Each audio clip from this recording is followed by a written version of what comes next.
Ayan guys, uuwi na ang inyong babaita sa Pangasinan. Tapos na ang 2 araw na bakasyon. Ayan, iiwan ko naman si Mother Earth. Ayun o, tumingin ka dito. Nang, Oh, kumita ka diya. oh. Mag-isa na naman niya, wala naman siyang kasama. Ayan guys, uuwi na ako. Bye-bye my house. See you in December. Bye-bye. Uuwi na ang iyong babaita.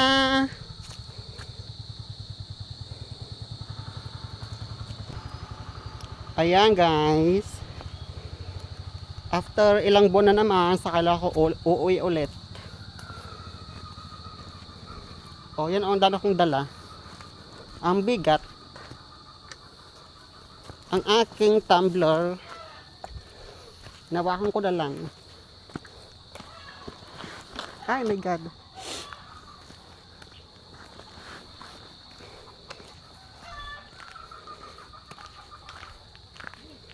Uuwi na ang inyong babaita. Bye-bye. See you in how many months?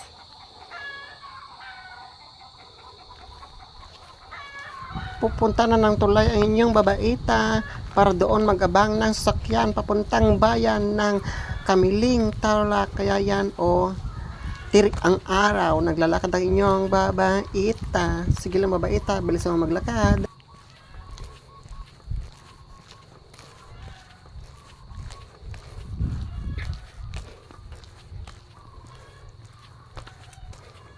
Mainit guys. Yan o guys, sa may ilog po ako. Maganda na pa yung ilog dito sa amin. May diki na siya. Dati ito, mapuno, walang diki, natitibag po yung lupa. Kaya nilagyan nila ng diki. Oh. Ayan o guys, na semento na po siya. Maayos na yung ilog. Ang init guys, naglalakad ako sa gitna ng araw. Yan guys, malapit na ako sa tulay. Kung saan ako mag-aabang ng sasakyan. Mainit.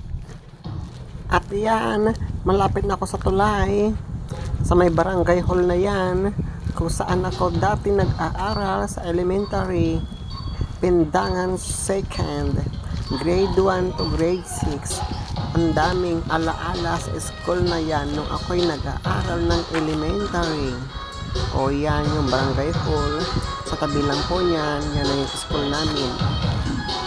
Barangay Pindangan 2nd Elementary School. O yan, kanyang front ng barangay hall. May likod niya, yan yung elementary school. Diyan ako nag-aaral ng grade 1 to grade 6. Diyan nagsimula ang aking pangarap.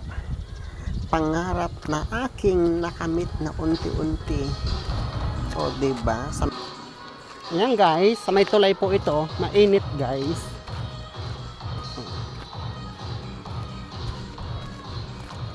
Nasira na ang beauty ko. Sobrang init. Charot.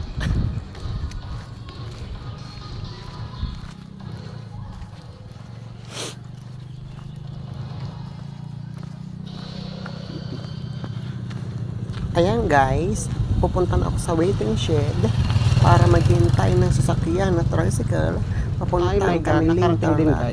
Yan, nakarating na nga ako sa waiting shed. Medyo matagal ako nakapaghintay dyan ng tricycle kasi anong oras na yan, hapon na yan, mga alas 2 na ng hapon. Pagod maglakad.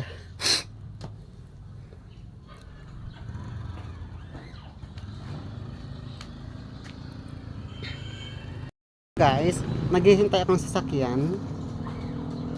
Walang masakyan pa guys. Mainit guys, mainit.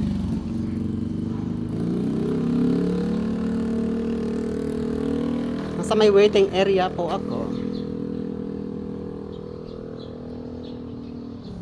Umabot ako ng 1 oras dyan naghihintay. Kasi pag ganyang oras, pag hapon na, wala nang masyadong masakyan na tricycle papuntang bayan ng Kamiling.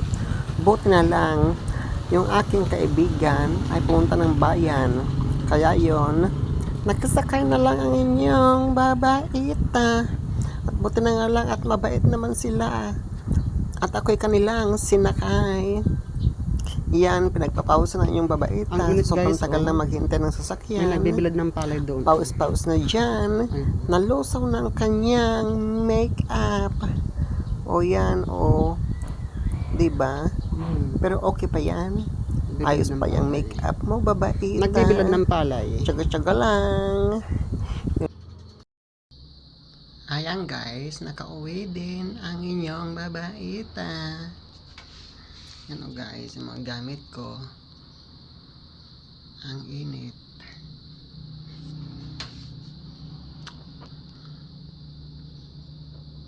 Pawis na pawis.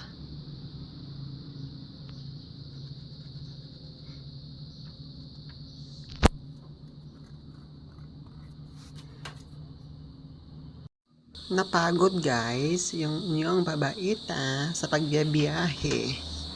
Ayan guys, umupo na siya agad kasi napagod siya. Malayo yung biyahe niya kasi. Oh, 'di ba? Pak na pak.